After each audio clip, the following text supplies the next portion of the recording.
One of the biggest concerns for almost every beginning sewing student is whether or not they will be able to sew in a straight line. The good news is your sewing machine is literally designed to make that as easy as possible.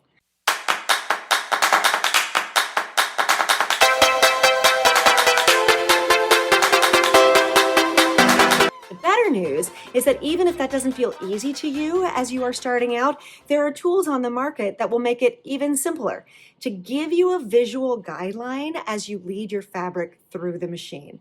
Step one, though, is getting a piece of fabric that's cut with a straight edge. Cutting is kind of an art form all on its own, but the goal ultimately is to have a nice straight edge. I'm going to start by showing you the rotary cutter.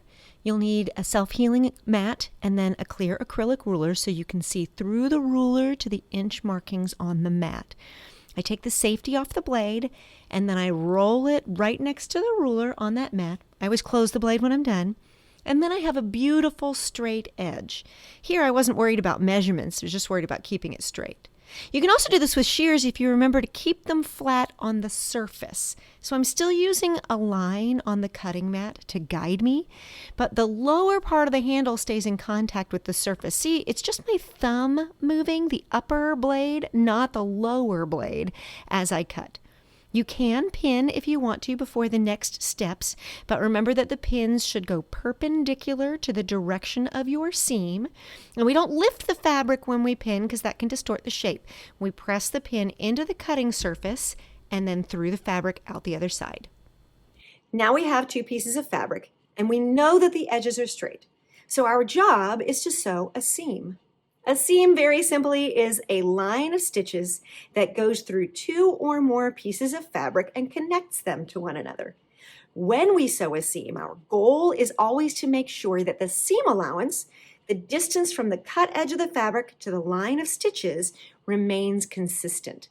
So when we talk about sewing in a straight line, what we're really saying is we want to maintain a consistent distance between the cut edge of the fabric and where we sew our stitches. The throat plate on your sewing machine is made on purpose to make that easy for you.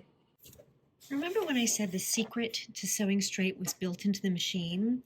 This little gadget is the secret. It's called the throat plate. And if I take off my extension table, it actually pops out of the machine. And this is what it looks like.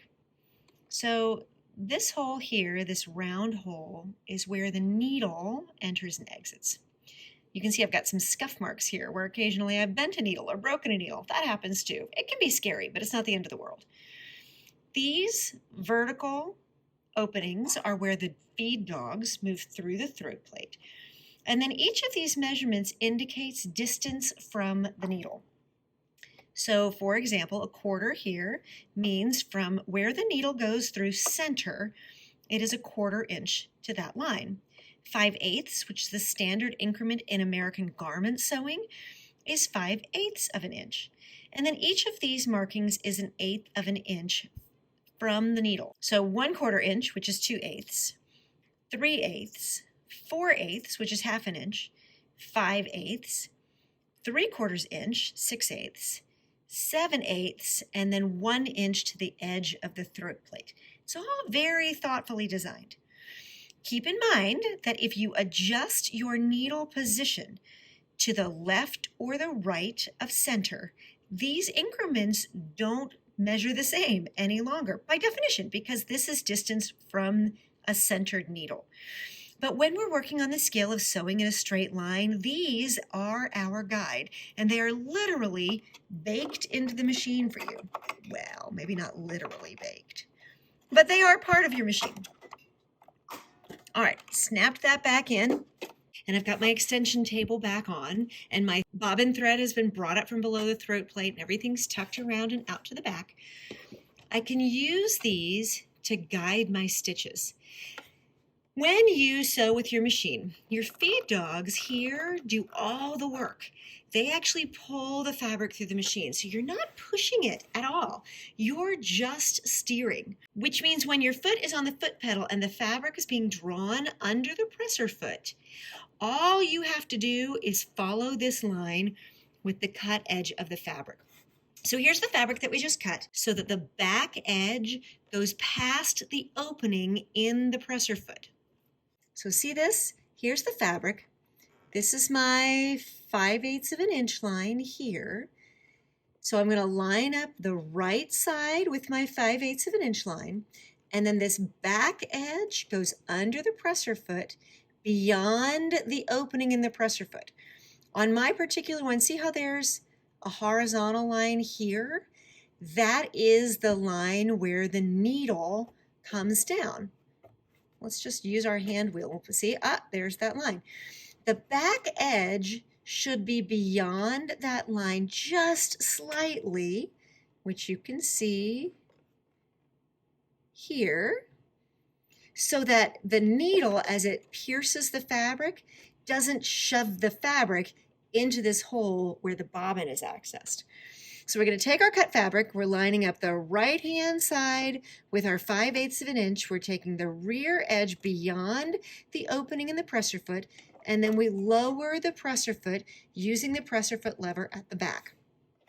Holding your thread, your top and your bobbin thread, we use the hand wheel to lower the needle into the fabric and leave it there. So my right edge is here, my rear edge is there, and I'm going to press down on the foot pedal gently. So the machine has begun making stitches. The fabric is being drawn through by the feed dogs. I'm not pushing it. Look, hands off. Boop, boop. The machine does the work. My job is to steer and keep this raw edge of the fabric aligned with my throat plate indicator. My left hand is here, guiding the fabric. My right hand is down below. I'm not pushing. I'm only steering. And can you see? You can just faintly see that 5/8 line right there as the fabric goes past it. And I want them to just kiss each other gently as we sew.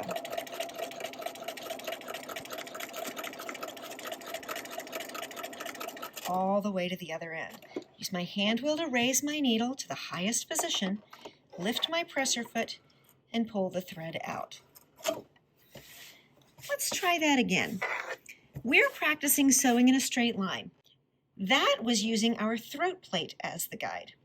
But let's say I want to practice sewing in a straight line, and my goal isn't necessarily to sew a 5/8 inch seam, it is simply to increase my consistency. Here's a great way to do that. I'm going to start with this seam as my guide. I know this is a straight line because I cut a straight edge, and then I stitched a straight line using my throat plate as my guide. Now I'm going to use the side of my presser foot here. I'm going to align that with the stitches I just made, and I'm going to keep sewing row after row after row after row across my fabric to practice staying consistent. So here I'll put my presser foot down, and you can see that the edge of my presser foot is kissing right against those stitches. I've got a contrast thread going here so they're nice and easy to see. And once again, I'm going to take a few stitches, and I'm just, with my left hand here and my right hand down below, I'm just guiding the fabric to keep it nice and close. If your steering gets a little off, just move the fabric slightly. Let's look and see what happens if I steer it differently. By putting a little bit of pressure on the fabric, I can get off road, but I can also get back on the road and stitch all the way to the end. Again, raise the hand wheel till the needle's in the highest position, pull the fabric off. I'm going to flip mine around so that I'm working on a straight edge again. And we're going to start, there's our 5/8 inch line, presser foot down, and we're going to work on back stitching. So use the hand wheel to lower the needle all the way into the fabric, and then hold your threads out behind. And I'm going to take 1, 2, 3 stitches forward, and then I'm going to use my reverse button. 1, 2, 3 stitches back and release. And then I'm going to start the remainder of my seam all the way to the end.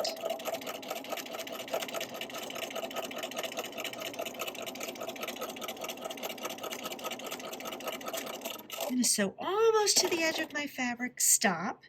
Reverse button. 1, 2, 3. Stop. 1, 2, 3. Forward. Needle all the way up to the highest position, and then out.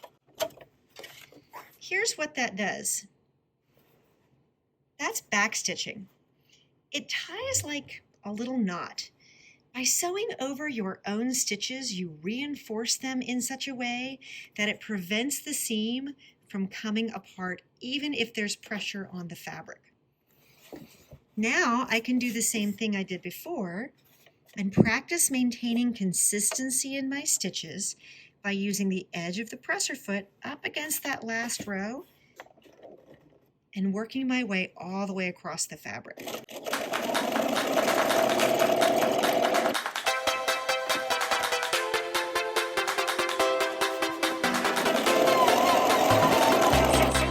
So while we're working on this, I'm going to do another row of stitches. And you can see that I'm just repeating the same row over and over and practicing consistency. This is sort of like, in a lot of ways, this is learning to drive a car, where, you know, you've seen people drive cars. You've probably ridden in a car for thousands of hours before you learned to drive a car. You didn't do that with sewing. So we just have to get used to being smooth and consistent, smooth and consistent. I do want to show you, though, some of your troubleshooting. As you're sewing this seam, and here I've gotten to the other end, and I'm going to stop, and I'm going to do my back stitch, which really only needs to be 2 or 3 stitches. All right, so I'm going to raise my needle. Look how I haven't raised my needle all the way to the top there. I'm going to lift my presser foot, and I'm going to pull it out. See how it doesn't want to come out, and there's all this extra thread? See the extra thread there? That's actually an unfinished stitch.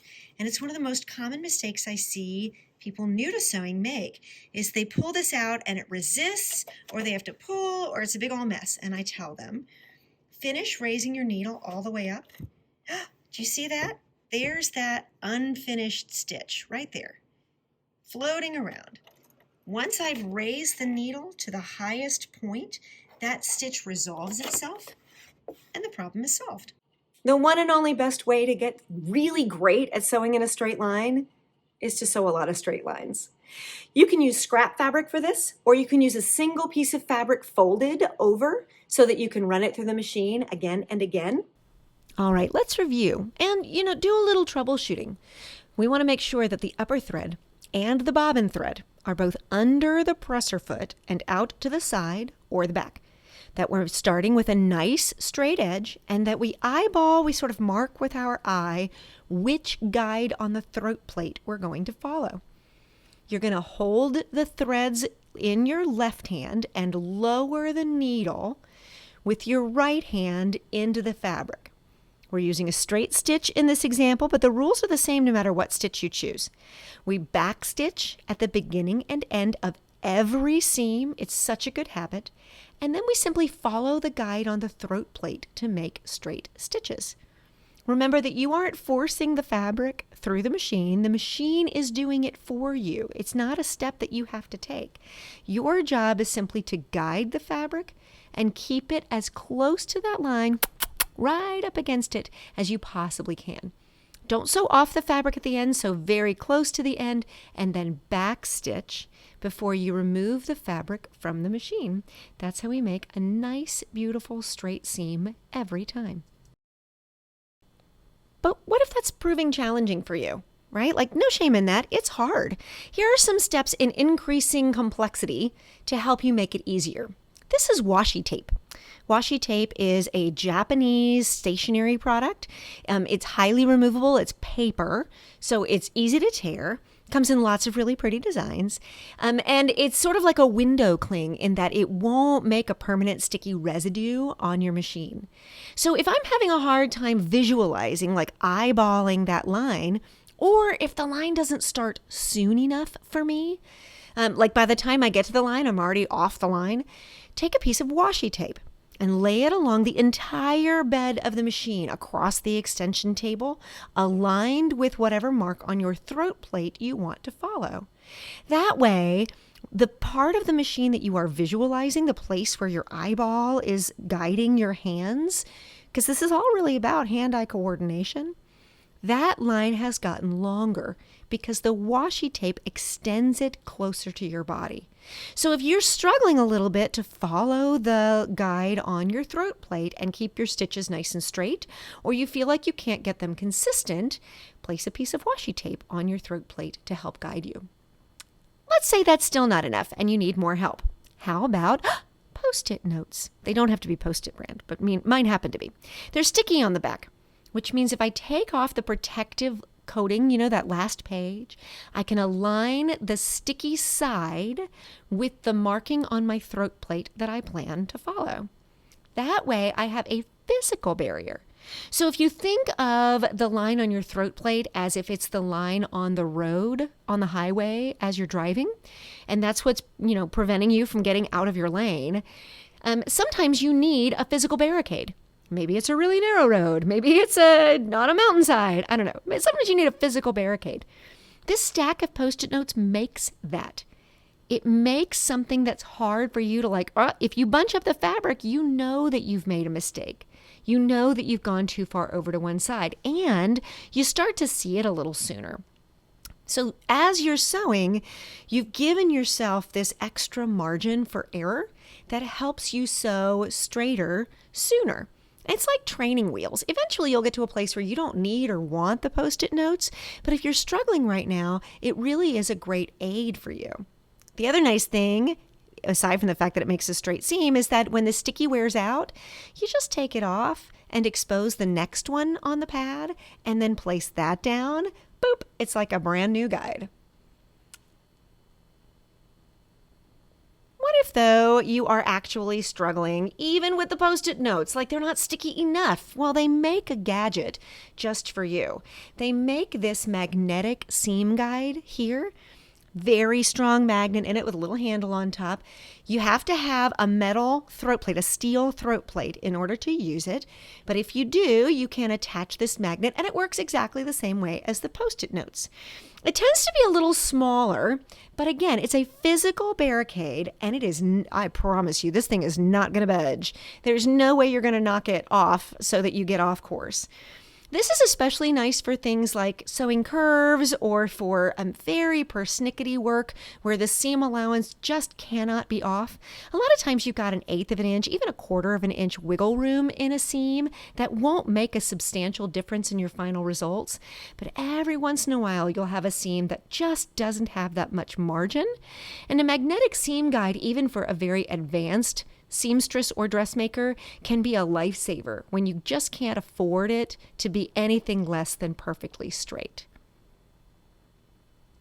When you practice, use whatever technique or tool has been the most effective for you as you're sewing. If that's a magnetic guide, if that's a piece of washi tape, if that's a stack of Post-it notes, whatever it is on the throat plate that helps you maintain an even seam allowance, that is what you should use. Gradually over time, as your skills increase, you will be able to use those tools less and less, and it will be your eye that allows you to guide your fabric in a straight line. But that's not better, it's just a different way of doing it. Your skills will increase as your time at the sewing machine increases, which is why the How to Sew video series is designed the way it is. We start off with fairly simple projects that increase in complexity as you gain more time at the machine. That way, you learn as you sew. Anytime you want additional guidance, advice, or instruction, you can always find me at my blog, whipstitch.com. That's whip-stitch.com. Or you can come join us over at the League of Dressmakers. The League of Dressmakers is a subscription video club where you can find your team, discover your people, and do the best sewing of your life, no matter what level you're starting from. That's LEAGUE of dressmakers.com.